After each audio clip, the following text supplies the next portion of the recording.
Hello दोस्तों, आज की क्लास में हम सामाजिक विज्ञान के कुछ वीवीआई क्वेश्चन करने वाले हैं। तो पहला क्वेश्चन है, देखिए पहला क्वेश्चन है राष्ट्रवाद क्या है।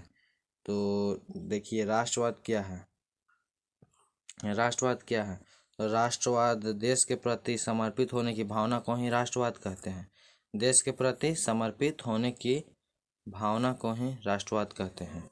राष्ट्रवाद किसे कहते हैं? देश के प्रति मर मिटने की भावना को ही राष्ट्रवाद कहते हैं। तो ये आपको समझ में आ गया? ठीक है, तो अगला क्वेश्चन देखिए। अगला क्वेश्चन है मेटरनिख युग क्या है। तो ऑस्ट्रिया का चांसलर था मेटरनिख, जो जो जिसका शासन काल था 1815 से 1848 के बीच। और उसी समय को मेटरनिख युग या मेटरनिख काल या मेटरनिख समय कहते हैं। मेटरनिख कहाँ का शासक था? तो मेटरनिख ऑस्ट्रिया का चांसलर था। मेटरनिख ऑस्ट्रिया का चांसलर था, याद रखिएगा। 1815 से 1848 के बीच उसका शासनकाल था। मेटरनिख ऑस्ट्रिया का चांसलर था। मेटरनिख का बोलना था कि किसी देश पर शासन तो करो पर उसका विकास मत करो। तो आपको ये भी क्वेश्चन समझ में आ गया होगा। तो चलिए अब अगला क्वेश्चन देखते हैं। अगला क्वेश्चन है खूनी रविवार क्या है।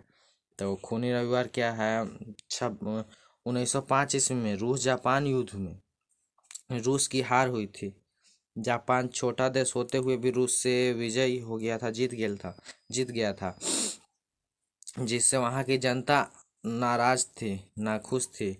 और वे रोटी दो के नारा लगाते हुए रोटी दो के नारा लगाते हुए सेंट पीटर्स सेंट पीटर्सबर्ग के सेंट पीटर्सबर्ग के महल की ओर जा रहे थे। वहां के जार ने निहत्थे जनता पर अंधाधुंध गोलियां चलवा दी। क्या चलवा दी? गोलियां चलवा दी, जिससे काफी लोग मारे गए। चूंकि यह दिन रविवार का था।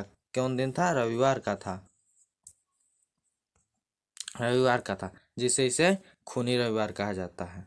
यह पुराने कैलेंडर के हिसाब से यह दिन 9 जनवरी को था और नए कैलेंडर के हिसाब से यह 22 जनवरी को था। तो आपको ये भी क्लियर हो रहना चाहिए। ठीक है, तो अगला क्वेश्चन की ओर बढ़ते हैं। अगला क्वेश्चन है अगला ऑब्जेक्टिव क्वेश्चन है। अगला देख लीजिए, ऑब्जेक्टिव है। ऑब्जेक्टिव पहला ये वाला छोड़ दीजिए, ये थोड़ा डाउट है ना। ये वाला देखिए, वाटरलू का युद्ध 1815 में हुआ था। कब हुआ था? 1815 में हुआ था। और महात्मा गांधी दक्षिण अफ्रीका से 1915 में भारत लौटे थे। तो आप ये दोनों याद रखिएगा, 15-15 है, सिर्फ 18-19 का फर्क है। तो वाटरलू का युद्ध कब हुआ? 1815 में। और महात्मा गांधी दक्षिण अफ्रीका से भारत कब लौटे? तो 1915 में। तो अब चलिए अगले क्वेश्चन की ओर चलते हैं।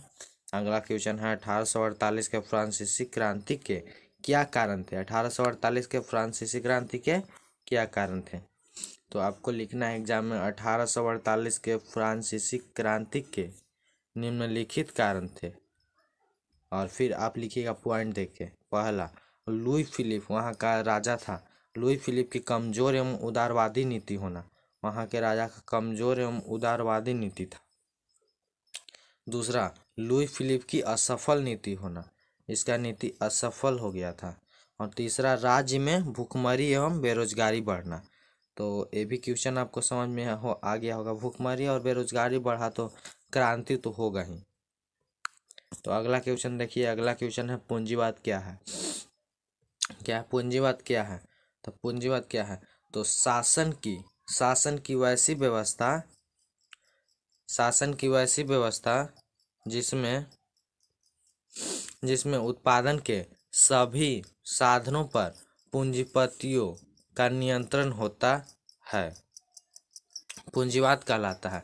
यानी शासन की वैसी व्यवस्था जिसमें उत्पादन के सभी साधनों पे, वस्तुओं पर ज्यादा धन वाले व्यक्तियों का अधिकार होता था, उसे ही पूंजीवाद कहते हैं। क्या कहते हैं? पूंजीवाद कहते हैं।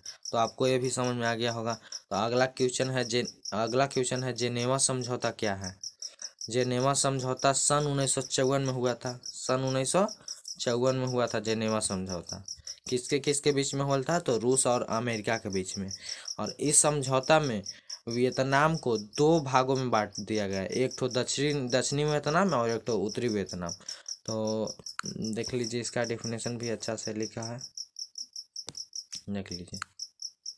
जेनेवा समझौता सन 1954 में रूस और अमेरिका के बीच हुआ था। इस समझौता में वियतनाम को 2 भागों में बांट दिया गया था, पहला उत्तरी वियतनाम, दूसरा दक्षिणी वियतनाम। तो अब थोड़ा ऑब्जेक्टिव क्वेश्चन है, देख लीजिए। यूरोप का मरीज किसे कहा जाता है? यूरोप का मरीज तुर्की को कहा जाता है। किसे कहा जाता है? तुर्की को कहा जाता है।